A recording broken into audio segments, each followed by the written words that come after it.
அம்மா மக்கள் முன்னேற்ற கழகம் 8 ஆண்டுகள் ஆகிறது ஆரம்பித்து. நாங்கள் தனி கட்சியாக அம்மாவின் கொள்கைகளை, லட்சியங்களை தொடர்ந்து அடுத்த தலைமுறைக்கு கொண்டு செல்கிற இயக்கமாக செயல்பட்டு வருகிறோம். ஏற்கனவே 24 பாராளுமன்ற தேர்தலில் தேசிய ஜனநாயக கூட்டணியில நாங்கள் அங்கம் வகித்தோம்.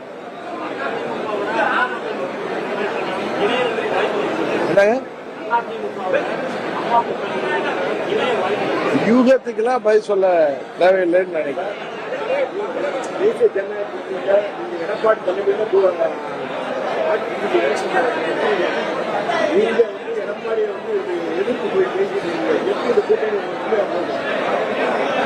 அதாவது தமிழ்நாட்டு அரசியல் மாத்திரம் இல்ல, இந்திய அரசியலை பார்த்தா பல கட்சிகள்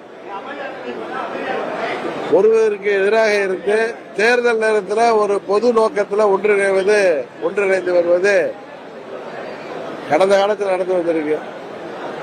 திமுக ஆட்சியை கலைத்ததே 76ல் காங்கிரஸ். அந்த காங்கிரஸோட 79 பாராளுமன்ற தேர்தலில் திரு கருணாநிதி அவர்கள் கூட்டணி வைத்திருந்தார். இது போல பல எடுத்துக்காட்டுகளை சொல்ல முடியும். அதனால எங்களது அம்மா மக்கள் முன்னேற்ற கழகத்தின் ஒரே இலக்கு தீய சக்தி திமுகவை ஆட்சி பொறுப்பிலிருந்து அகற்ற வேண்டும். அதற்காக நாங்கள் ஒத்த கருத்து உள்ள கட்சிகளை எல்லாம் கூட்டணியில் இணைக்கிறோம். அவ்வளவுதான்.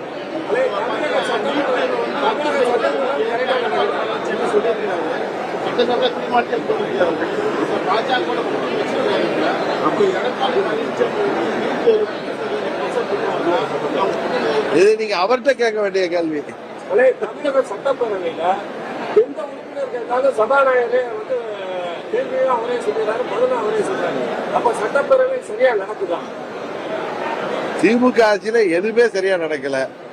தேர்தல் வாக்குறுதி எல்லாம் நிறைவேற்றாம இன்றைக்கு பார்த்தீங்கன்னா மாற்றுத்திறனாளிகள் கூட தங்களது உதவித்தொகைக்காகவும் தேர்தல் வாக்குறுதியில திரு ஸ்டாலின் அவர்கள் 21 அறிவித்ததெல்லாம் செய்து கொடுங்கன்னு சொல்லி தொடர்ந்து போராடி வர்றாங்க. அவர்கள் எல்லாம் இன்றைக்கு கைது செய்யப்பட்டிருக்காங்க.